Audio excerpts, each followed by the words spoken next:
최근 전 세계적으로 델타 변이 바이러스가 급격히 확산되고 있지만은 로셜 월런스키 CDC 국장은 미국 내에서 마스크 착용 지침을 강화할 뜻이 없음을 분명히 했습니다. 월런스키 CDC 국장은 미국의 백신 접종률이 높다는 점을 강조하면서 다만 각 로컬 정부들이 마스크 착용 지침을 알아서 판단하면 된다라고 언급했습니다. 하늘을 나는 자동차 에어카가 이번 주 시험 비행에 성공하면서 현실화됩니다. 아직 보완해야 할 중요한 몇 가지 단점들이 눈에 띄기는 했지만은 영화에서나 볼 수 있었던 하늘을 나는 자동차 시대가 멀지 않았다는 평입니다. 자, 추영석 국장. 네, 안녕하십니까. 최근 이 델타 변이 확산 때문에 마스크 착용을 강제할 것이 아닌가라는 우려가 높아지고 있는데 CDC는 그런 생각이 동일하지 않고 있네요. 네, 그렇습니다. 미국에서 인도 델타 변이 바이러스 확산이 좀 굉장히 심각한 상황인데요. 네. 그럼에도 불구하고 CDC는 마스크 착용 그 지침을, 그러니까 지금 마스크 착용 지침이 백신을 접종한 사람들은 실내건 실외건 다 안 써도 된다는 건데 거기서 다시 업데이트할 용의가 있는지에 대해서 분명하게 선을 그었습니다. 그럴 생각이 없다는 거죠. 로셜 월런스키 CDC 국장 어제 NBC 방송과 인터뷰에서 마스크 착용 지침 관련한 질문을 받고 각 로컬 정부들이 판단해서 결정할 부분이다 이렇게 얘기했습니다. 그러니까 CDC 차원에서 마스크 착용 권고하는 이 지침을 다시 내릴 생각이 없음을 분명히 했고요. 뭐 필요하다면 로컬 정부가 알아서 하면 된다는데 이러면 CDC가 왜 필요한지 모르겠어요. 이렇게 할 거면은 각 주정부나 뭐 도시들이 알아서 하면 되는 거지 연방정부의 CDC라는 기관 자체의 존재 의미를 좀 스스로 없애는 듯한 발언이 아닌가 싶기도 합니다. 이 CDC에서 마스크 착용 지침을 완화하지 않는, 이제 강제하지 않는 이유가 뭡니까? 네, 미국의 백신 그러니까 접종자들 숫자가 많다. 이제 그걸 근거로 들었어요. 그러니까 백신 접종 완료자들이 미국에서 퍼지는 변이 바이러스의 저항선이 되고 있다. 이런 주장을 로셜 월런스키 CDC 국장이 한 겁니다. 그래서 백신 접종자들이 다른 나라들에 비해서 미국이 많기 때문에 상당한 수준으로 변이 바이러스를 방어할 수 있다. 이렇게 강조를 지금 하고 있습니다. 네. 마스크 의무 착용에 대해서 그러니까 마스크 의무 착용도 분명히 해야 된다 이렇게 얘기했는데 그러니까 백신 접종자들이 아니라 백신을 맞지 않은 사람들을 지키기 위해서 마스크 착용하는 거다. 그러니까 백신 맞은 사람은 마스크 착용할 필요가 없다 이렇게 CDC 국장이 다시 한번 MBC 방송과의 인터뷰에서 얘기를 했고요. 그래서 연방 차원에서 마스크 착용 지침은 바뀌지 않는다는 점을 분명히 했습니다.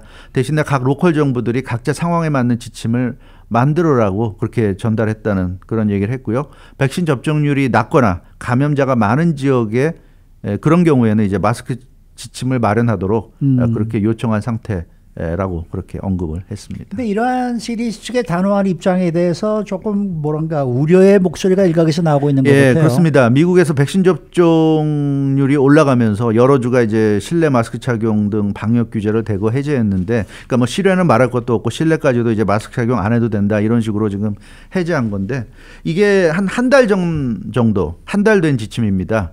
그래서 그 마스크 착용 지침을 이제 변경한 게 한 달 전이었어요. 지금 이제 7월 1일이 됐는데 6월 초에 이제 마스크 안 써도 된다. 이런 이제 지침을 내린 건데 그 지침이 변경되고 나서 대략 한 달 정도 만에 사이에 델타 변이 바이러스 확산세가 미국 내에서 지금 두드러지고 있습니다. 그러니까 델타 변이 감염 비율이 현재 25%까지 치솟은 것으로 나타나고 있어요. 수치 26%까지 치솟았는데 이 때문에 과학자들을 비롯해서 의사들, 많은 전문가들이 마스크 지침을 복원해야 한다는 그 필요성을 제기하고 있습니다. 왜냐하면 벗으라고 했더니 한 달도 채 안 돼서, 정확히 얘기하면 한 달도 아직 안 지났죠. 한 달도 안 지나서 지금 델타 변이가 이렇게 치솟고 있는데 이러면 다시 지금 지침 변경해야 되는 것 아니냐, 이런 얘기가 나오고 있습니다. 근데 뭐 이미 각 지역별로 좀 지침이 좀 내려진 곳도 있죠. 이건 LA 카운티도 이미 내려져 있지 않습니까? 다른 지침이. 그러니까 마스크를 이제 실내에서도 좀 써달라 이런 공고가 많이 나오고 있고. 그래서 CDC가 움직이지 않으니까 각 지역들이 지금 자발적으로 움직이고 있는데요. LA 카운티 같은 경우도 최근 실내 마스크 착용을 권고했습니다. 지난달 그 둘째 주, 왜냐하면 그 수치상으로 LA도 지금 심각하죠. 그 6월 둘째 주 수치를 지금 공개했는데 그 지역 내 코로나19 감염자들, 신규 감염자들 중에 델타 변이 감염자 비중이 절반에 달하는 것으로 그렇게 나타났어요. 그러니까 지금 LA 카운티에서 매일같이 수치를 발표하잖아요. 네. 얼마나 신규 감염이 이루어졌다. 그 발표하는 수치의 절반 이상이 델타 변이입니다. 그러니까 그만큼 델타 변이 확산이 심각하기 때문에 LA 카운티 보건국도 예방 차원이라는 걸 강조하면서 실내 마스크 착용 지침을 복원했습니다. 네. 물론 강제가 아니라고 그랬어요. 아니라고 그랬지만 실질적으로는 강제죠. 이 정도로 강하게 얘기하는데 이거를 뭐 강제 아니라니까 나 안 쓸래 하고 그럴 수 있는 사람이 얼마나 되겠습니까? 그러니까 이건 사실상 강제라고 봐야 될 거고요. 선제적인 대응의 의미가 강하다. 그렇게 볼 수 있겠습니다. 그래서 LA 카운티는 실내에서는 백신 접종을 했건 안 했건 관계없이 무조건 마스크 써라. 지금 이게 LA 카운티 보건국이 새로 내놓은 지침이 되겠습니다. WHO 세계보건기구도 네. 지금 마스크 착용 필요성을 네. 강조하고 나섰는데 네. CDC는 뭐 아주 매우 분명하게 선을 긋고 있는 것 같아요. 그렇습니다. 이 WHO도 이 백신 접종자들에게 델타 변이 감염의 예방을 위해서 그러니까 백신을 접종했어도 델타 변이가 워낙 기세가 높기 때문에 지금 네. 위험하니까 실내에 있을 때는 마스크를 반드시 착용해야 된다 이렇게 권고했는데 로시아 월런스키 CDC 국장은 WHO가 권고한 맥락이 미국 상황과는 다르다. 이렇게 어제 NBC와 그 인터뷰에서 얘기했는데 미국은 마스크 착용을 해야 한다는 WHO의 권고를 따르지 않겠다. 따를 네. 이유가 없다. 이렇게 얘기했어요. 전 세계 백신 접종률이 아직 15%에도 채 이르지 못하고 있다는 거죠. 아하. 그래서 이 전 세계를 놓고 볼 때는 좀 백신 접종률이 부진하기 때문에 WHO 권고가 맞지만 미국 같은 경우는 한 번 이상 백신을 접종한 성인 인구가 54% 그리고 2차까지 그러니까 접종을 완료한 인구가 46% 뭐 절반은 아니지만 거의 절반에 육박하고 있고 그래서 세계 백신 접종률 15%에도 채 못 미치는 거에 비하면 한 3배 이상 좀 높기 때문에 WHO가 권고하는 세계 상황보다 훨씬 앞서 있어서 마스크 착용을 안 해도 된다. 이렇게 로시아 월런스키 CDC 국장이 강조했습니다. 근데 이제 전문가인 과학자들의 생각은 CDC와 좀 다릅니다. 네, 다릅니다. 그렇죠? 네, 그렇죠. 그래서 네. 이 델타 변이 바이러스의 위력을 지금 로시아 월런스키 CDC 국장이 좀 굉장히 간과하고 있는 것이 아니냐, 너무 과소평가하고 있다 이런 그 우려를 전문가들이 하고 있어요. 존스 홉킨스 블룸버그 공중보건대학원의 앤드류 페카슈 면역학 교수, 아주 미국의 저명한 면역학 교수인데 이 마스크 착용 강제 여부는 결국 집단 면역의 핵심이라고 설명했습니다. 그래서 이 존스 홉킨스의 앤드류 페카슈 교수는 바이러스 감염성이 높아질 때마다 집단 면역에 도달하는 숫자도 늘어난다. 그러니까 바이러스에 감염된 사람들이 적을 때는 뭐 70%만 넘어도 집단 면역이지만 지금처럼 이렇게 바이러스 기세가 강할수록 백신을 맞아야 하는 사람들의 숫자도 늘어나야 한다는 거예요. 네, 그게 네. 이 세계적인 면역학 교수의 설명입니다. 그래서 미국이 세계 평균 수치보다 크게 앞서가고 있는 것은 사실이지만 아직 집단 면역의 효과를 볼 수 있는 백신 접종률에는 도달하지 못한 게 팩트다. 이렇게 얘기하고 있어요. 그러니까 WHO가 얘기한 대로 80%는 넘어야 되는데 지금 미국이 1차 한 번 이상 백신을 맞은 성인 인구가 54%, 2차 접종까지 완료한 인구가 46%, 지금 절반에도 못 미치고 있습니다. 그렇기 때문에 이 전문가들은 지금 상황에서 마스크 안 써도 된다는 건 굉장한 자만이고 이건 CDC 국장으로서는 할 수 없는 그런 발언을 지금 하고 있다 이렇게 좀 지적을 하고 있고요. 그래서 바이러스 확산에서 아직 확실히 벗어난 게 아니기 때문에 마스크 착용이 필요하다고 이렇게 과학자들 얘기하고 있습니다. 또 네. 비백 머시 연방공중보건서비스단 단장도 CNN 방송에 출연해서 역시 마스크 착용의 필요성을 강조했습니다. 미국을 놓고 볼 때 전국적으로 확진자 수가 안정화되고 있는 건 사실이다. 그렇지만 많은 지역에서 델타 변이 바이러스가 확산되고 있는 것도 현실이다. 이렇게 네. 얘기했습니다. 그래서 확진자가 지금 늘어나고 있기 때문에 또 앞으로 더 늘어날 가능성이 있기 때문에 마스크 착용은 필요하다. 이렇게 얘기했고요. 그러면서 이 로시아 월런스키 CDC 국장과는 좀 다른 그런 의견을 나타냈습니다. 그래서 지금 과학자들이 얘기하는 건 그거예요. 로시아 월런스키 CDC 국장의 이 마스크 지침과 관련한 단호한 이런 입장, 마스크를 쓸 필요 없다는 입장이 정말 과학에 기반한 데이터에 기반한 건지를 의문을 제기하고 있습니다. 과학적 판단에 의해서 그런 얘기를 하고 있기를 지금 바라고 있다 이런 얘기입니다. 왜냐하면 지금 내일 모레가 7월 4일 독립기념일 아닙니까? 그렇죠. 조 바이든 대통령이 강조한 독립기념일을 앞두고 있는 상황이어서 지금 CDC 국장이 마스크 지침을 지금 상황에서 강화하면 조 바이든 대통령의 어떤 그 독립기념일 계획에 찬물을 끼얹는 거죠. 독립기념일 날을 축제로 만들겠다. 뭐 미국이 이겨냈다. 물론 그런 계획에 지금 못 미치는 게 명확하지만 그런 어떤 당초 예상처럼 70% 이상의 백신 접종률을 기대했지만 거기에 못 미치는 건 명확하지만 그래도 나름대로 아마 조 바이든 대통령이 독립기념일 날 어떤 긍정적인 메시지를 낼 것 같아요. 그렇기 때문에 이 CDC 국장이 정치적인 판단에 의해서 이런 지금 결정을 하고 있는 것 아니냐. 이제 이런 지적을 지금 과학자들이 하고 있습니다. 그러니까 마스크 지침을 되돌리는 걸 마치 방역 정책의 후퇴인 것처럼 그렇게 인식될 수도 있기 때문에 그걸 두려워해서 무리하게 지금 마스크, 지금 세계 모든 나라들이 마스크 다시 지금 쓰게 하고 있잖아요. 이스라엘도 오늘 보도 난 걸 보면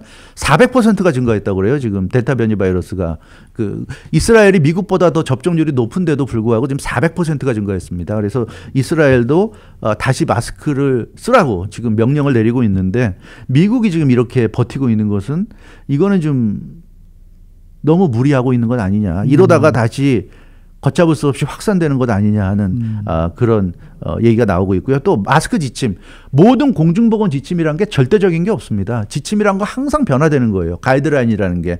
왜냐하면 시시각각으로 공중보건 상황이 변화되니까 변화돼야 되는데 그럼에도 불구하고 지금 CDC가 이렇게 한 번 내린 지침이라고 해서 계속 지침을 변경하는 것을 거부하고 있다는 것은 이거는 좀 문제가 있지 않느냐. 그래서 과학자들은 공중보건 상황은 항상 시시각각 달라지기 때문에 좀 유연하게 대처해야 된다. 이런 주문을 하고 있는데 CDC는 아직은 응답하지 않고 있습니다. 네.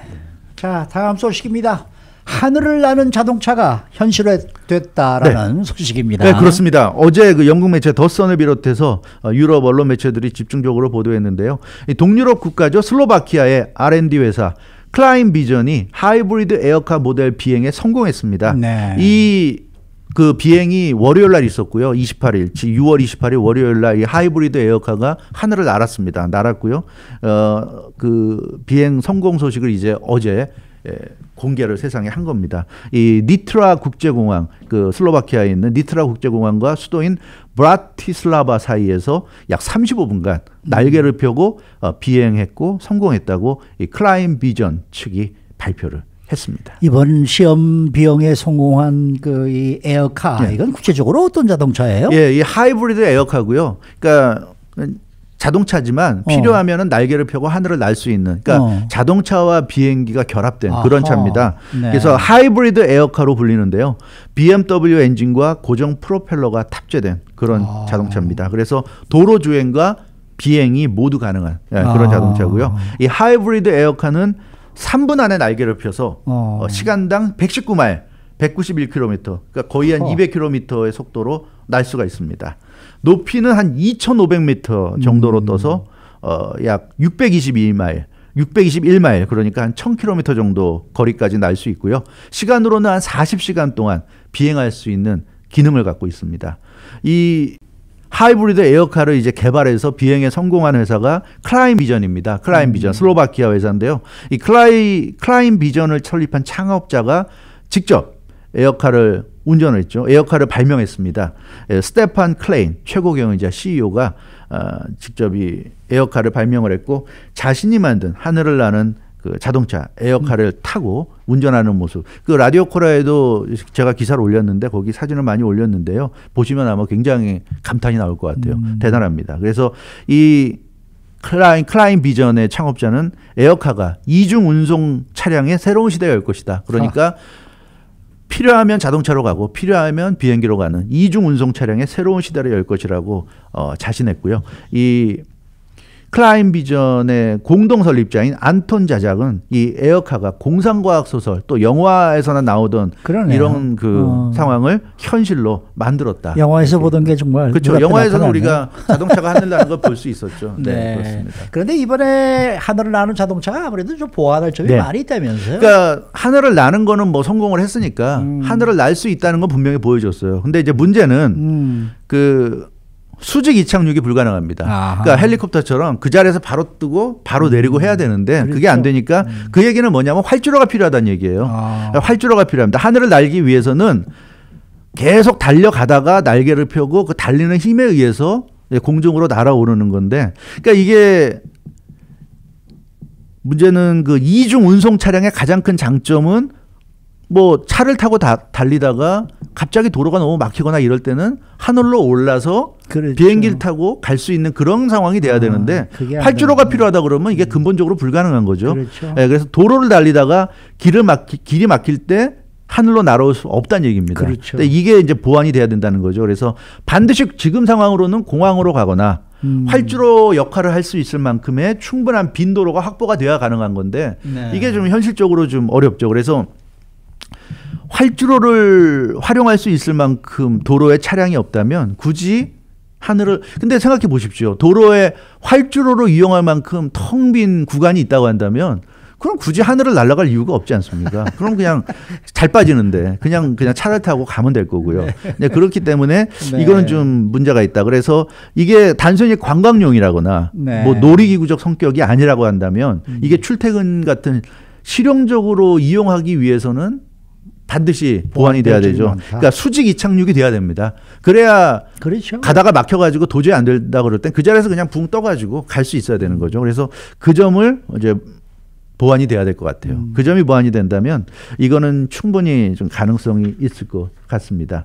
근데 이 하이브리드 에어카 또 하나의 단점은 하이브리드라는 이름의 뭐 하이브리드가 뭐 그 전기와 개솔린을 번갈아 쓰는 거긴 합니다만 근데 하늘을 날 때는 전기가 아닌 개솔린으로 날아가기 때문에 연료 소모도 많고요. 친환경적이지 않다는 점. 그래서 그런 부분도 연료면도 좀 보완이 필요하지 않은가 싶은데 현대자동차가 이 에어카와 관련해서 그런 얘기를 했어요. 앞으로 10년 안에 상용화가 될 수 있다 이런 얘기. 그래서 지금은 이렇게 그 실험 비행이 성공한 정도지만 앞으로 10년 안에 이제 누구나 다 하늘을 나는 자동차를 타고 다니는 시대가 올 수 있다 이런 얘기인데 아마 10년이라는 얘기를 하는 것 자체가 수직 이착륙 같은 거 그런 거 이제 보완하는데 좀 걸리는 시간까지 다 감안했을 것 같은데요. 어찌됐건 세상은 달라지고 있습니다. 달라지고 있습니다. 그렇습니다. 수고 많으셨습니다. 네. 주영석 국장이었습니다.